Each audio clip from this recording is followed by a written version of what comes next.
राधे नमः दोस्तों, मेरा नाम है अशोक कुमार और मैं जो भी इंसिडेंट आपसे शेयर करता हूँ वो किसी न किसी रियल इंसिडेंट पर आधारित होती हैं। ऐसा रियल इंसिडेंट जो कि खुद मेरे साथ एक्सपीरियंस की गई हो या आप लोगों के द्वारा बताई गई कहानी को मैं अपने चैनल पर बताता हूँ। सो गाइस, आज का जो इंसिडेंट है वो हमारे पहले वाले पार्ट से रिलेटेड है, जहाँ मैंने आपको बताया था कि कैसे बबली जी के साथ जो इंसिडेंट हुआ उसके बाद उनकी लड़की के साथ क्या इंसिडेंट हुआ। तो चलिए आज चलते हैं सीधा अपनी उस कहानी पर। जो उनकी जो दो लड़कियां थी उनमें से एक तो अपनी मनपसंद से शादी कर लेती है, हालांकि दूसरी की शादी वो अपने भाई की मर्ज़ी से करती हैं।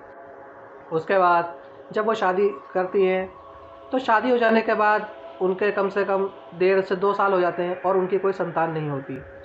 हालांकि इस बात से वो बहुत ज़्यादा चिंतित होती हैं और वो अपने पति से इस बारे में बहुत बातें करती हैं कि बेबी नहीं हो रहा, बेबी प्लानिंग कर रहे हैं और उसके बाद भी कोई बेबी नहीं हो रहा।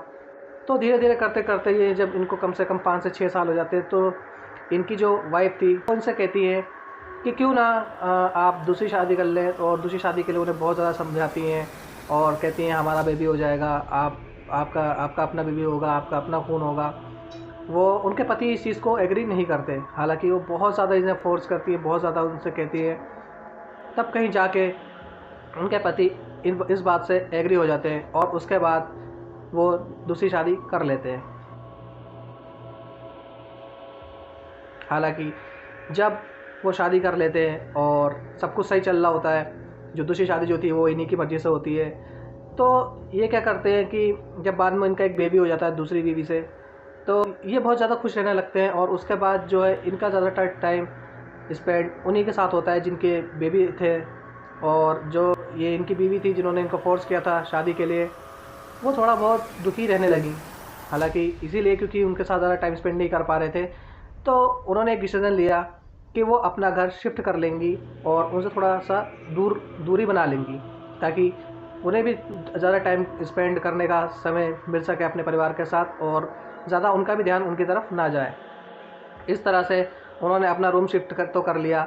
हालांकि उनके दिमाग में फिर भी वही वही चलता रहता था कि हस्बैंड के बारे में सोचते थे, कभी बच्चे के बारे में सोचते थे। इतना सब कुछ करने के बाद जब उनका बहुत ज़्यादा चिड़न होने लगी, तो उन्होंने एक दिन निश्चय किया कि वो अपने आप को आग लगा लेंगे। ये वही इंसिडेंट था जो उनकी मम्मी के साथ हुआ था, जो कि उनके पति द्वारा किया गया था। तो उन्होंने एक दिन कैसे न कैसे करके अपने आप को आग लगा ली। आग लगाने के बाद वो किसी तरीके से बच जाती हैं। मे बी और रीज़न हो सकते हैं, वो मैं आपको आगे बताऊंगा। बट वो जो थी वो जलते ही थोड़ा बच जाती और उनके खाली दोनों पैर जल जाते हैं। और वो पैर जो इतने ज़्यादा जले थे कि उनके जो दोनों घुटने थे वो आपस में जुड़ गए थे। धीरे धीरे करते करते इनका बहुत लंबा ट्रीटमेंट कराया इनके पति ने, और बहुत लंबा ट्रीटमेंट चलने के बाद इनके जो है पैर थोड़े सही हो जाते हैं।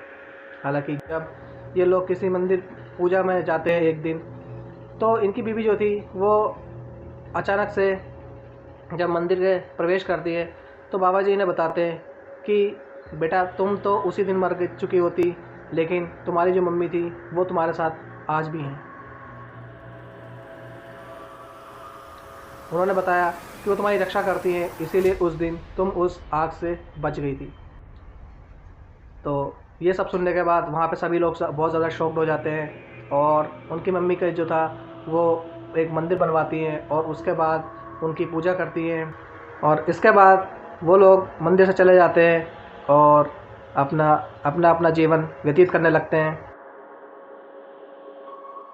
फिर मैं आपको बस मैं यही कहना चाहूँगा कि अगर आपके पास कोई ऐसा रियल इंसिडेंट है जो आप हमसे शेयर करना चाहते हैं, तो दिए गए नंबर पर आप हमसे कांटेक्ट कर सकते हैं। मैं मिलूँगा आपसे नेक्स्ट वीडियो में, तब तक के लिए